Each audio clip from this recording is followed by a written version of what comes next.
Olá, amigos! Sejam todos bem-vindos ao canal Luz para a Eternidade. Vou narrar a história de Sandra. Carregou-me no colo como se fosse criancinha.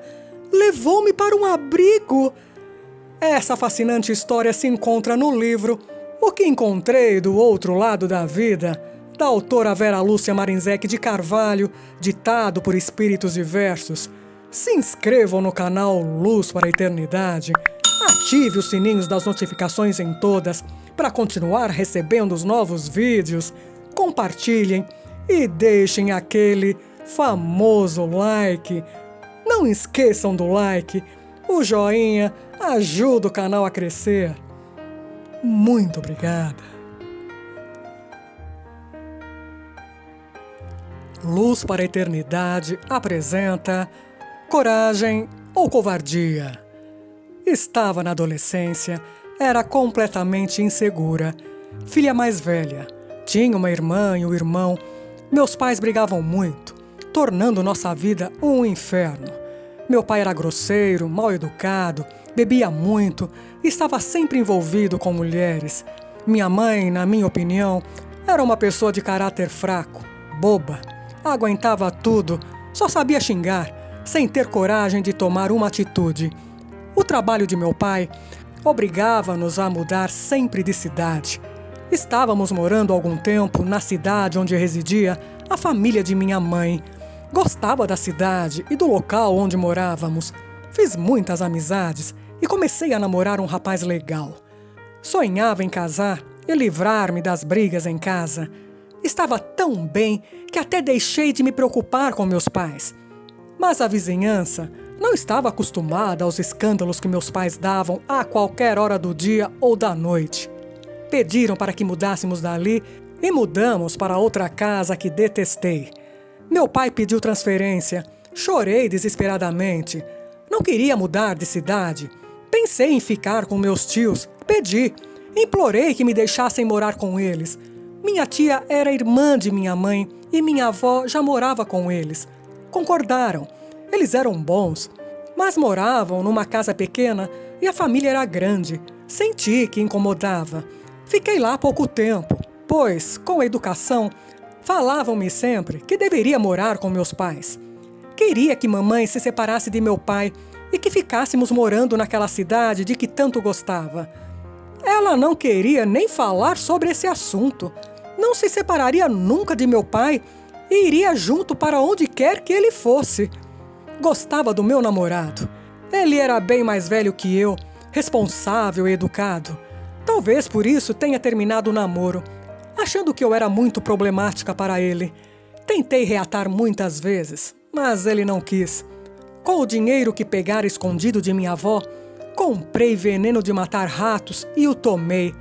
Era tarde, agi normalmente, fingi jantar e fui ver televisão na vizinha. Comecei a ter enjoo. Senti doer meu estômago. Respondia que não tinha nada quando me perguntavam se me sentia mal. De repente, comecei a babar e desmaiei. Levaram-me rapidamente para o hospital. Quando voltei do desmaio, os enjoos e as dores abdominais eram mais fortes. Perguntaram-me o que tomara. Respondi que nada. Tive medo que se zangassem comigo e que fosse pouco veneno tomado só para o susto que queria dar em todos. Minha visão escureceu. Senti dores terríveis. Vomitei. Tudo fizeram para ajudar-me. Não consegui falar mais. Escutei. É inútil. Pobre criança. É tão linda. Que terá acontecido para que tomasse essa atitude? Morreu, doutor? Sim, morreu. Tomou muito veneno. O vidro todo, talvez. E demoraram a socorrê-la. Negou até o fim. Disse que não tomou nada. Mas não me sentia morta. Fiquei a ver e ouvir tudo, mas de modo confuso. Limparam-me, colocaram-me esparadrapo na boca, trocaram a minha roupa. Vi que me colocaram num caixão. O cheiro das flores e velas incomodava-me. Vi e ouvi pessoas, comentários, o choro das amigas e de meu ex-namorado, o desespero de minha mãe, irmãos, tios e avó, sem conseguir entender o que fato ocorria. Fiquei desesperada. Fecharam o caixão e fez-se um terrível silêncio. A completa escuridão. Enterraram-me. Nem mesmo sei descrever o horror que senti. Sem ver nada, o frio terrível. Não conseguia me mexer, falar. Tinha dores fortíssimas no abdômen e por todo o corpo. Comecei a sentir bichos andarem sobre mim e a comer-me. Suas picadas doíam-me, arrancando pedaços de carne apodrecida. Senti horror, desespero, medo e ainda choro ao lembrar desses momentos tantos anos depois. Não sabia para quem pedir auxílio. Fui criada sem seguir religião nenhuma. Aprendi a orar com meus últimos amigos e passei a ir à missa com meu ex-namorado. Desesperada, agoniada, lembrei-me de Nossa Senhora e pedi a ela ajuda. Orei de modo confuso. Escutei uma voz. Filha, arrependa-se do que fez. Que fiz? Indaguei. Consegui falar. Que fiz? Matou seu corpo. Mentira! Estou viva, sofro. Não tomou veneno? Não se lembra do hospital, de você no caixão, do velório? Se morri, não deveria estar no inferno. Acha que existe outro lugar pior do que este em que está? Aqui é horrível, tem razão. É o inferno. Mas não tive julgamento. Não pude me defender. Chorei desesperada. A pessoa que me falava esperou que parasse. Só fiz isso quando cansei. Falou-me novamente. Sandra, você se suicidou. Arrependa-se. Peça perdão. Rogue ao Pai misericordioso auxílio. Então ajudarei você. Não posso pedir a Nossa Senhora? Tenho fé nela. Pode. Comecei a rezar novamente de forma confusa. Pedia perdão, rezava de novo. Estava inquieta, com medo, horror. As picadas eram intensas. Tinha sede, fome, dores e a escuridão era apavorante. Senti-me sendo puxada, arrancada daquele lugar horroroso. Vi aliviado o dono da voz, a pessoa que me ajudava. Era um senhor de expressão bondosa. Deitou-me no chão. Fiquei quieta a olhá-lo, agradecida. Limpou-me, passava suas mãos em mim e os bichos, vermes iam sumindo. Deu-me água, tomei uns goles e vomitei muito, sentindo-me melhor. Obrigada, disse com dificuldade. Carregou-me no colo como se fosse criancinha. Levou-me para um abrigo, lá mesmo no cemitério. Deu-me água e alimento. Uma senhora ajudou a limpar-me e a trocar minha roupa. Dormi. Acordei ainda confusa e aflita. Voltei a dormir. Tinha um sono agitado. Ao acordar novamente, uma senhora contou-me que meu corpo morrera e que ali estava para um socorro, ajuda. Achei tudo estranho. Dias depois, sentindo-me melhor, levantei, andei e achando que não era vigiada, fugi. Fui para perto de amigos, dos ex-vizinhos. Entendi que realmente meu corpo morrera. Ninguém me via ou ouvia. Sou alma penada! Exclamei. Fiquei algum tempo indo de um lado para outro, de casa em casa, vagando, ouvindo conversas, passando cada noite num lugar. Vizinhos e amigos lamentavam meu falecimento e rezavam por mim. Meus tios e minha avó sentiram muito, como também meus irmãos. Minha mãe sofria muito. Meu pai nada sentiu. Achava que morri por minha vontade e que eu me danasse. Meu ex-namorado sofreu tanto de remorso que até adoeceu. Tive pena dele. Uma das minhas vizinhas ou ex-vizinhas, pouco mais velha que eu, pessoa a quem sempre admirei, ou, por que não dizer, invejei, não de forma maldosa, mas porque achava que tinha tudo o que eu queria ter, chamou minha atenção. Essa moça morava só com a mãe. O pai tinha morrido, vivia em paz, tinha um namorado bonito e educado, os dois pareciam felizes. Fiquei perto dela, e interessante, ela me via e respondia quando lhe falava. Contente por ter alguém para conversar, resolvi ficar com ela, morar na sua casa. Porém, minha amiga começou a se inquietar. Disse que ia se benzer. Fui junto. Não conhecia o local aonde fomos, porém fomos bem tratadas. Com carinho, tiraram-me de perto dela e levaram-me para outro cômodo bonito, confortável, onde adormeci. Essa vizinha era médium. Prejudiquei-a com meus fluidos. Quando vagava, vampirizava sem saber que prejudicava a um e o outro. Sentia muito enjoo, mal-estar, tonteiras, vontade de vomitar e ficava nervosa. Agora entendo que transmitia às pessoas de quem me aproximava esses sintomas. Essa médium foi tomar passe num centro espírita. Lá me adormeceram para que na próxima reunião de doutrinação a desencarnados pudessem orientar-me. Acordei, levaram-me para uma sala onde estavam encarnados e desencarnados, conforme me explicaram. Assim são chamadas as pessoas de acordo com o plano que estão vivendo, num corpo de carne ou não. Pediram para que ficasse perto de um encarnado e que falasse o que sentia. Conversaram comigo delicadamente, sugerindo que fosse para um local me tratar. Oraram por mim, senti-me melhor e parti. Levaram-me a um hospital onde são socorridos suicidas. Ali fiquei internada em uma de suas alas, na enfermaria de jovens e adolescentes. Ninguém me condenou nem criticou. No começo, não gostava de lá, mas com o tempo aprendi a amar o local, como também a querer bem as pessoas que me tratavam com tanta bondade. Hoje, tenho lá por meu lar. Sarei. Ficar livre dos enjoos e das dores foi reconfortante. Passei a orar com sinceridade, a estudar o Evangelho segundo o Espiritismo e a ter aulas de moral cristã. Mudei meu modo de pensar e agir. Onde moro, chama-se Lar Senhora Esperança. Fico na parte destinada aos jovens. São muitos os hospitais-escola para suicidas no Brasil e na Terra. Infelizmente, são muitos os desertores da vida carnal, os que pensam matar o corpo, mas que se decepcionam logo, por não conseguirem acabar com o espírito. E são muitos os que pensam enganar, provocando a morte do corpo por acidentes, porém, com a intenção de morrer de forma friamente calculada.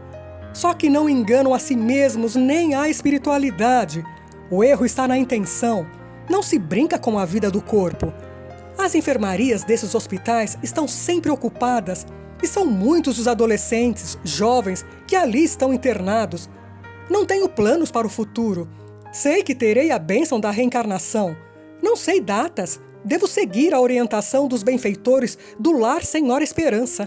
Sou grata, aprendi muito e quero aprender mais. Sandra, é covarde ou corajosa a pessoa que se suicida? Ao escutar essa pergunta de uma pessoa, não respondi imediatamente e fiquei a pensar. Indaguei a outros internos, como a um senhor que desencarnara havia 50 anos. Senhor Mauro, seu ato de se suicidar foi de coragem ou de covardia? Sandra, foi de covardia. Arruinei-me. Gastei dinheiro que não era meu. Iria para a cadeia. Temi o escândalo, o falatório.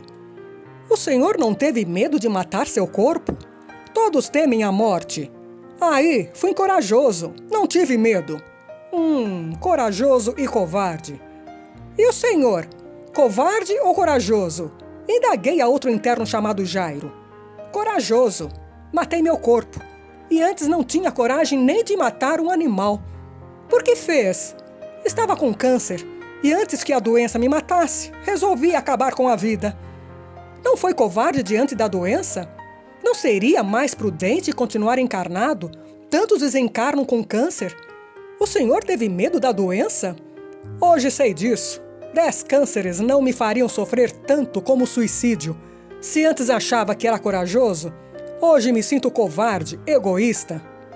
E você, Marília, por que se matou? Matei o corpo sem dar valor ao precioso veículo que o Pai me dera para meu crescimento espiritual. Fui tremendamente covarde e egoísta. Grávida, abandonada pelo pai do meu filho, temi as consequências de ser mãe solteira e suicidei-me. Nada fiz de corajoso, mas sim por um ato de covardia. Não pensei no sofrimento que daria aos meus pais. Pensei somente em mim, na minha dor. Não teve medo na hora em que matou seu corpo carnal? Não, temi depois. Se o sofrimento que sente o suicida após a morte do corpo fosse mais divulgado e a ele fosse dado crédito, isso daria medo aos corajosos que não temem matar seu corpo. E aos covardes que pensam fugir de seus problemas, coragem para continuar vivendo encarnados. Nós, os suicidas, matamos o corpo, que não é nem nosso, mas emprestado pela natureza. Depois de muito pensar, acho que não são covardes nem corajosos, porém tremendamente egoístas. São muitos os motivos que levam as pessoas a cometer o suicídio. Alguns sérios, mas nenhum justificável. Não existe qualquer justificativa. Sofrimentos encarnados são passageiros. Dores, angústias, desilusões amorosas, traição, perda de entes queridos ou de bens materiais, solidão, medo, são lições a serem superadas. E muitos suicidas nem causas certas têm. Resolvem fazer e pronto, como se não tivessem de dar satisfação de seu ato, nem mesmo a sua consciência. Num grande egoísmo, por não terem os acontecimentos como querem que desejam, sentem insatisfação e pensam em acabar com tudo, matando-se. Não pensam em ninguém, no sofrimento que podem causar a outras pessoas. Às vezes, deseja a si mesmo que os outros sofram. Isso é egoísmo. Dever-se-ia antes pensar, se sofrem, o que deveriam fazer para resolver seus problemas? Se acham que Deus é injusto, que o Pai os pune, não lhes dando o que querem, deveriam pensar no que fazer para serem merecedores do que desejam. Não é certo querer que as outras pessoas façam a nossa vontade. Como obrigar alguém a nos amar, a mudar, etc. Cada um é o que pode ser. Nós é que temos a obrigação de melhorar, mudar. Nós sofremos as consequências do que fomos no passado e construímos agora o que seremos no futuro. E esse entendimento que devemos ter, principalmente os que têm tendência ao suicídio. Muitas pessoas sofrem igualmente, ou até mais, e suportam tudo. Devemos todos aceitar as dificuldades e sofrer com resignação. Eu não pensei realmente em matar meu corpo. São muitos os que agem como agi. Fazem pensando em fazer sofrer os que os cercam, para se vingar, para se pirraçar, assustar os outros. E ninguém sofreu mais do que eu. Tomei o veneno pensando que somente passaria mal. Iria para o hospital. Todos iriam ficar com dó de mim e iriam fazer o que eu queria. Como minha mãe, não mudando de cidade, largando meu pai ou que meu pai endireitaria. Meu ex-namorado voltaria para mim e casaríamos, etc. Não julguei o veneno tão forte. Comecei a me sentir mal, mas esperei. Porém, o veneno era realmente forte e não deu para me socorrerem. Nada do que planejei aconteceu. Desencarnei e os problemas continuaram. Não poderia nunca forçar pessoas a fazer o que me era conveniente. Nem meus tios e avós, que gostavam de mim e sentiram meu desencarne. Para eles, eu deveria ficar com meus pais. A casa era pequena e eu incomodava-os com minhas reclamações e revolta. Com o meu suicídio, acharam que estavam certos. Deveria mesmo morar com meus pais. Meu ex-namorado, coitado, teve a infelicidade de namorar-me. Era honesto, sincero, não me amava. Achava que eu não era a pessoa certa para ele. Com o meu ato, confirmou-se isso. Porém, ele sentiu muita culpa. Sofreu por meu egoísmo, chegando até a adoecer, e sem culpa. Nunca poderia forçá-lo a me amar. Minha mãe amava e ama-me, mas também ama meu pai. A vida de brigas e desavenças não lhe é tão ruim. Sofreu muito, mas não se sentiu culpada por achar que sempre foi boa mãe e que não podia fazer o que lhe pedia. Casamento para ela é até que a morte o separe. Não quero dar opinião sobre seus atos. Amo-a e peço-lhe sempre que me perdoe. Sei que ela já me perdoou. Amamo-nos. Meu pai, que desilusão, nada sentiu com o meu desencarne. Um dia, ao entrar em casa já desencarnada, quando vagava, dele escutei: Sandra quis assim, fez sua vontade, está sofrendo no inferno, o problema é dela. Era cheia de vontades, não aceitava a vida que levava, quis morrer, azar. Não vou chorar e sofrer, para mim nunca existiu. Infelizmente, senti assim mesmo, nunca existi para ele. São muitos como eu que brincam com a vida carnal, pensando em pirraçar, se vingar, fazer sofrer e acabam sofrendo mais que todos. E há os que sofrem realmente e pensam que com seu ato ficará melhor aos entes queridos. Enganam-se, o suicídio não melhora em nada e os que não têm ninguém encarnado julgam-se sozinhos, achando que seu ato não prejudicará ninguém. Esquecem-se dos entes desencarnados que sofrerão pelo seu ato e de si mesmos, do sofrimento maior que encontrarão. Hoje respondo a quem indaga: coragem ou covardia? Nenhuma coisa nem outra. Fui egoísta. Não soube ter paciência diante das dificuldades, nem quis resolvê-las. Achei melhor usar uma chantagem para forçar os outros a resolverem por mim. São muitos os adolescentes suicidas e aumentam a cada dia os insensatos que matam o próprio corpo. Todos têm um porquê. São várias as causas. As estatísticas são alarmantes. Muitos camuflam o suicídio, fazendo-o parecer acidente. Só que não enganam a si mesmos, nem a Deus. Muitos pensam ser corajosos por darem fim no corpo, outros covardes diante das dificuldades. Mas a vida continua, e os grandes problemas que tinham ficam pequenos diante das dores encontradas. Penso, como também pensam os muitos internos do Lar Senhora Esperança.